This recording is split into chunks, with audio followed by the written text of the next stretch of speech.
Hello everyone, welcome to civil services classes. तो आज के इस वीडियो में हम देखेंगे समीक्षा अधिकारी, सहायक समीक्षा अधिकारी के सैलरी, प्रमोशन, वर्क और हॉलीडे के बारे में। आज पूरे डिटेल्स में हम समझेंगे कि समीक्षा अधिकारी क्या काम करता है, उसको सैलरी कितनी मिलती है, उसका प्रमोशन कब कब और कितने टाइम में होता है, और जब प्रमोशन हो जाता है तो उनकी सैलरी कितनी होती है, और कितनी कितनी इनको छुट्टियां मिलती हैं साल भर में, महीने में। ये सारी चीज़ हम इस वीडियो में डिस्कस करेंगे। तो आइए पहले हम समीक्षा अधिकारी की सैलरी देखते हैं। समीक्षा अधिकारी मतलब रिव्यू ऑफिसर।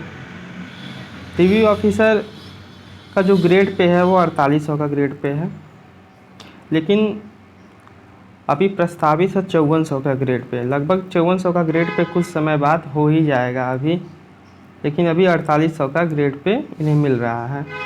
4800 के ग्रेड पे इन्हें मिल रहा है और 34% इनका डीए है, जो महंगाई भत्ता है, जो अभी 28% था, लेकिन सरकार 31% था। 28 से 31 हुआ, फिर 31 से 34% अब कर दिया, तो सैलरी और इनकी बढ़ गई अब। फिर 12% इनका एचआरए मिलता है। सचिवालय भत्ता भी इन्हें मिलता रहता है, कुछ 1000, 1500 या 2000 रुपये। और तो आइए हम इसके देखते हैं कि इनकी सैलरी इन हैंड कितनी बनती है। तो देखिए, अगर 4800 का ग्रेड पे है तो वहाँ 47,600 इनका मूल वेतन, 16,184 रुपये डीए इनका होगा, और एचआरए 5712 रुपये। तो इनका कुल जो टोटल होगा आपका ये 69,496 रुपये। तो राउंड फिगर इसे हम 70,000 मान सकते हैं कि इनकी सैलरी जो है 70,000 रुपये होती है।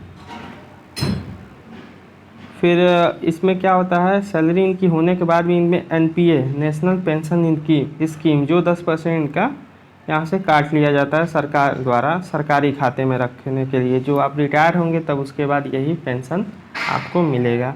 तो 10% जब इसमें से काट दिया जाता है तो उसके बाद आपकी सैलरी इन हैंड जो आपको मिलेगी वो 64,736 मिलेगी।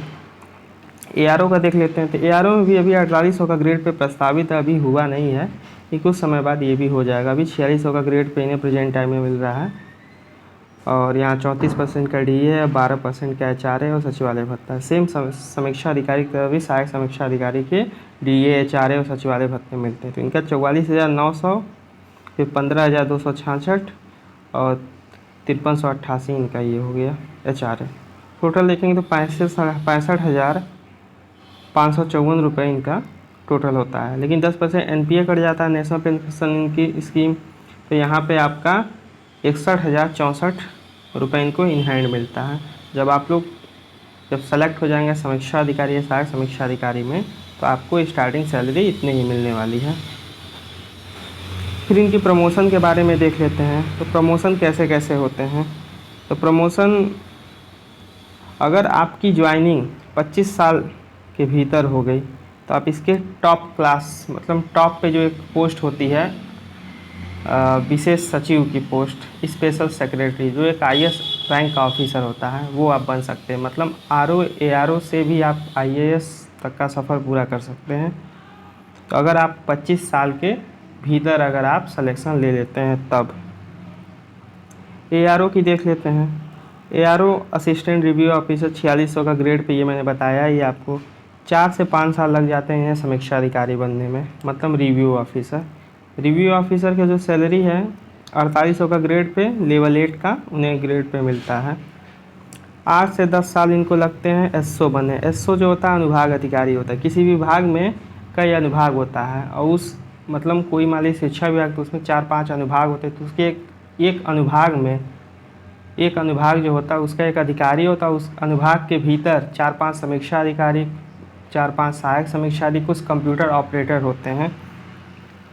आगे देखते हैं अनुभाग अधिकारी की सैलरी देख लीजिए। अनुभाग अधिकारी 5400 का ग्रेड पे पाता है, लेवल 10 का।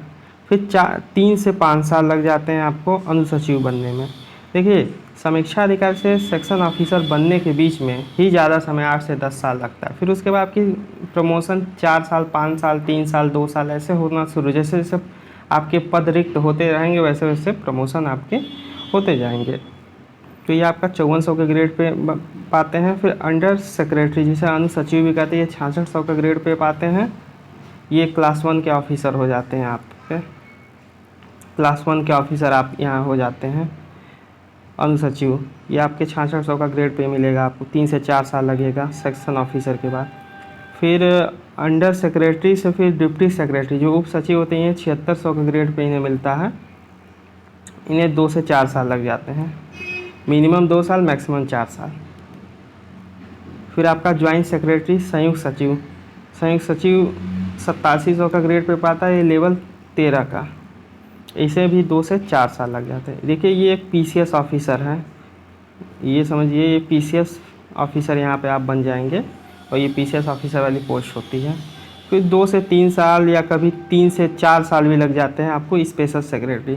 जो सबसे टॉप की जो पोस्ट होती है सचिवालय में वो स्पेशल सेक्रेटरी की ही होती है, विशेष सचिव जिसको बोलते हैं, जो एक आईएएस ऑफिसर होता है या प्रमोटेड पीसीएस ऑफिसर। इसकी सैलरी 8900 का ग्रेड पे इनको मिलता है और लेवल 13A मिलता है। तो समझिए यहाँ पे आपकी सैलरी मतलब आज के समय में, यहाँ पे अगर आज के समय में देखा जाए तो इनकी सैलरी लगभग 2 लाख रुपए पर मंथ होती है। 2 लाख या 1,70,000, 1,80,000, जैसे वो इंक्रीमेंट के आधार भी तो होता है। इंक्रीमेंट भी तो 3% हर साल बढ़ता रहता है, तो उसके आधार पर देखा जाए तो इनकी सैलरी लगभग 2 लाख रुपए हो जाती है। तो आगे देखते हैं वर्क, इनका वर्क क्या होता है। देखिए समीक्षा अधिकारी का वर्क ज़्यादा है कि अगर कोई भी एप्लीकेशन अगर उसमें किसी विभाग के अनुरूप आता है तो समीक्षा अधिकारी क्या करता है, समीक्षा अधिकारी उस पर टिप्पणी करता है, या जो वो पत्र आप अपने भाषा में वाले कोई पत्र लिखते हैं तो जो समीक्षा अधिकारी उसे प्रशासनिक भाषा में उस पत्र को लिखता है तो उसी को नोटिंग बोलते हैं। और वो जो पत्र होता है आपका विशेष सचिव, जो मैंने बताया टॉप रैंक जो आईएएस होते हैं वहाँ तक जाता है, तो वो प्रशासनिक शब्दावलियों का प्रयोग करता है और उस पत्र को लिखता है जो स्पेशल सेक्रेटरी तक जाता है। फिर फाइल को मेंटेन करता है, जितने भी प्रशासनिक फाइल होते हैं उसको सारे को मेंटेन करता है। फिर सहायक समीक्षा अधिकारी काम ड्राफ्टिंग का होता है, ये समीक्षा अधिकारी भी काम यही करते हैं, दोनों मिलकर आपस में काम करते हैं। तो पत्र को भेजना अनुभाग के पास, अनुभाग से फिर सेक्रेटरी के पास, तो ये सारा काम इन्हीं दोनों लोग करते हैं। फिर हॉलीडे की बात करें तो हॉलीडे देखिए समीक्षा अधिकारी हों चाहे सहायक समीक्षा अधिकारी हों, उनको शनिवार और रविवार दोनों, रविवार तो वैसे छुट्टी मिलती लेकिन शनिवार को भी छुट्टी मिलती। मतलब हफ्ते में आपको सिर्फ 5 दिन ड्यूटी करना पड़े, 10 से 6 की 8 घंटे की ड्यूटी है।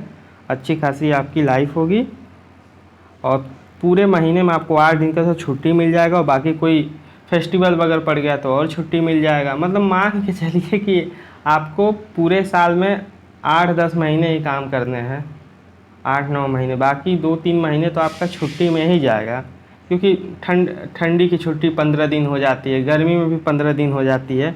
तो इस तरीके से छुट्टियां बहुत ज़्यादा मिलती हैं इस पोस्ट पे।